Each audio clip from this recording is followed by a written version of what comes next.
이재명 대표가 구속 기류가 강해지면서 이 국민의힘 여권 쪽에서는 득실 계산이 분주하다 이런 얘기들이 흘러나오고 있어요.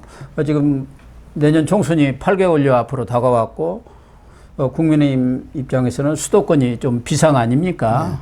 어쨌든 그래서 만약에 이재명이가 구속이 돼버리면은 대체 지도부가 들어설 것 아니겠습니까? 뭐 비대위든 뭐 전당대회를 통해서 선출을 하든 그럴 경우는 이재명 프리미엄이라는 게 있었지 않습니까? 이게 사라지면 이거 큰일 아니냐 맞습니까?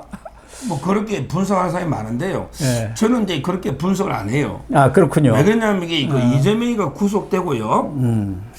강력하게 뭐 깨끗한 강력한 대권 주자나 이게 제대로 된 야당 정치인이 있으면 그게 우려가 맞아요. 네. 야 이재명이가 차라리 하긴 낫지. 이재명 구속되고 그 사람이 하면 우리 큰일이다. 이런 게 걱정이 되는데 지금 이게 그게 없어요. 김부겸이면 거기 안 들어갑니까? 뭐 일선에게 이낙연 오히려 이게 호남으로 갇힙니다. 이낙연보다는 오히려 그다음에 김부겸이 더 김부겸은 뭐 이번에 양평에 그 IC 옆에 땅이 있던데 김부겸은 본인이 의사가 없고요. 아 그렇습니까? 김부겸도 이게 큰 인물은 아닙니다. 그러다가 이게 라임에 전 가족이 라임에 특혜 펀드에 가입돼 있잖아 딸하고. 예. 김부겸이도 이게 문제 많아요. 그것도 아니고요. 지금 이게 오늘도 벌써 전해철이 인터뷰하면서 혁신하면 안 된다고 하잖아요. 결국 이 친문들은 전해철이 정도 그 안산의 그 삼선입니다. 전해철이로 이게 뭐 구심점 해보자. 근데 이 전해철이가 대중성이 있습니까? 없죠. 아무것도 없잖아요. 그래서 이제 그 저는 결국에 대안이 없고요. 또 이게 이재명이가 구속된 데서 바로 죽습니까? 어차피 이게 찍소리하고 막 이전 투구로 싸우면서 죽죠. 그러게. 자기도 이게 대한 뭐 정청래도 너가 내가 하겠다. 그 다음에 지금 김두관으로 또 한다는 거 아니에요.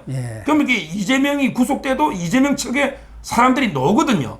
그럼 이게 반 이재명하고 막 치고받고 싸우다가 저는 상당히 그 자중 질환이 흔들리고 혼란이 온다. 물론 이제 이런 데서 우리가 총선에 방심하거나 우리가 이게 그냥 압승한다고 쉽게 생각하면 안 돼요. 그거는 이게 우리가 항상 경계심을 가져야 됩니다. 그렇지만 저는 이제 이재명이가 꼭 구속된 데에서 아주 이게 그걸 잘 수습해가지고 야당을 지도해가지고 뭐 선거를 이끌 이럴 인물이 안 보인다. 따라서 뭐 그런 게 이재명 프리미엄 이걸 이렇게 걱정할 필요는 없다. 이래 봅니다.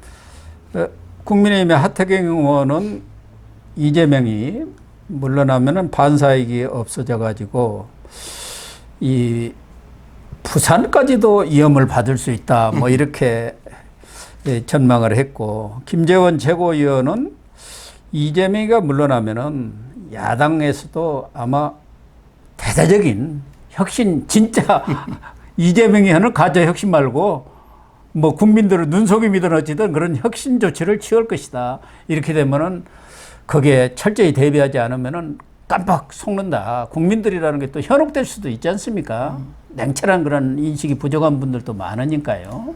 그러니까요. 물론 이제 이거 손자병법에도 경적 필패, 항상 적을 너무 가볍게 생각하면 필패한다. 우리가 이제 뭐 이재명이 구속되고 나면 막 이제 분란으로 이제 선거 해보나만 이긴 거다. 이렇게 자만에 빠지면 안 되는 거는 분명한데 냉정하게 보면 이게 그 아까 말했처럼 이재명이가 구속된 데서 이재명계가 없어지는 게 아니에요. 어차피 이게 이재명하고 운명 공동체인 그 계보원들 있잖아요.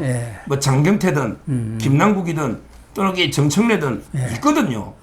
여러 파가. 그럼 이게 계속 쉽게 그렇게 정리가 안 됩니다. 그리고 이게 누가 혁신 계획을 누가 하겠습니까? 뭔가 이게 혁신의 구심점이 있어야 되잖아요. 그런 사람이 없어요. 옛날에 야당에 사람이 많았죠. 근데 보세요. 안희정이 여자 문제 때문에 구속돼가 징역 3년 받아가 안희정이 맛이 갔죠. 그 다음에 박원순이 성추행해가 극단적 선택해버렸잖아요. 그 다음에 김경수는 더럽게 구속됐다가 지금 이게 외국 나가버렸잖아요. 지도자급이 아무도 없어요. 그러네요. 누가 있습니까? 그 김두관은 제가 항상 말하지만 이장까지는 훌륭했다. 근데 군수부터는 맛이 갔다. 저 이러고 있잖아요. 따라서 저는 이게 국가적 불행일 수도 있지만 야당이 상당히 그 구심이 없다. 또 이게 일부는 박용진이 이야기하던데 박용진이 야 이놈들에게 완전히 맛이 갔어요. 주말에 그 한동훈 장관 있잖아. 한동훈 롤스로이스 몰고 남자가 예. 마약에 취해가지고 여성이 내사상대에 빠졌는데 처음에 그 경찰이 처음에는 이게 구속을 안 하고 이게 풀어줘버린 거죠. 예. 이게 한동훈하고 아무 관계 없는 거예요. 근데 경찰이 판단한 거죠. 예. 물론 이게 저는 경찰이 잘못 판단했다고 봅니다. 근데 이게 한동훈이 포퓰리즘 때문이다. 대검 예군은 왜 안 고치느냐. 이런 말도 안 되는 소리를 하니까 한동훈 장관이 갑자기 너 음주운전 하던 사람이 말도 안 되는 소리 하잖아. 결국에 우리 박용재가 음주운전 했다는 게 천하에 다 알아버렸잖아. 예. 이 박용재도 이제 맛이 간 거예요.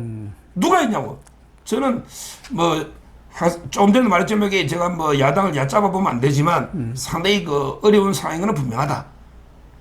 또 하나 여권에서 조금 걱정하는 건 노파심일 수도 있겠습니다만은 만약에 영장을 청구를 했는데 인용이 돼서 받아들여져 가지고 구속이 되면 모르지만 어쨌든 뒤에도 좀 얘기를 하겠습니다만은 박병곤 뭐 판사처럼 그런 분들이 있어 가지고 영장 전담 판사가 기각을 시켜버렸다. 이렇게 되면은 이재명이가 아마 기고만장을 할 겁니다. 봐라, 이거 무죄 받았다. 그래서 아까도 뭐 이렇게 묶어서 검찰로서는 가급적 구속을 높이기 위해서 구속력을 그렇게 한 것 같은데 그렇게 될 경우 정말 큰 문제 아니냐. 내년 총선까지 이재명이가 이제 몰고 갈 가능성이 높지 않냐. 그런 걱정을 하더라고요. 근데 뭐 문제는 이제 이게 그 국회를 먼저 통과해야 되거든요. 네. 아까도 이야기했지만 이게 9월 달에 영장이 오잖아요. 그러면 이제 그 국회가 먼저 이게 표결을 반드시 해야 됩니다. 포기할 방법이 없어요. 핵이 쪼개기를 할 수가 없어요. 정기는 100일입니다. 100일. 그러면 저는 국회에서 이게 먼저 부결시켜버릴 가능성이 많거든요. 그래도 이게 이재명이가 영장 실질 심사 받으러 가면 그게 수치 아닙니까? 그리고 이게 1박 2일 동안 구금이 돼 있어야 돼요. 예. 그러면 이게 옷 벗고 점검사까지 하잖아요. 그러니까 이제 부끄러우니까 부결을 시켜버린단 말이에요. 자기가. 그러면 이게 검찰이 요구도 물리려고 국회가 지탄을 받는 거죠. 그 다음에 근데 국회에서 가결로 구속동의안 가라. 예. 이렇게 해버리면 이미 정치적으로 이재명이는 탄핵된 거죠. 예. 국회 과반수가 가라는 거 아니에요. 예. 그러면 이게 이미 정치적으로 이재명은 죽은 거예요. 기고만장할 수가 없어요. 그리고 이게 아무리 판사가 박병곤 같은 판사라도 국회에서 야당 대표에 대해서 구속 동의안이 과반이 통과됐는데 이게 부결이 쉽겠습니까? 저는 쉽지 않다. 이런 데 그 생각이 들고요. 네. 어차피 이게 국회 표결 과정에서 이재명은 이러나 저러나 어차피 이게 끝난다. 저는 이렇게 봅니다. 네, 그렇게 되기를 기대를 해 보겠습니다.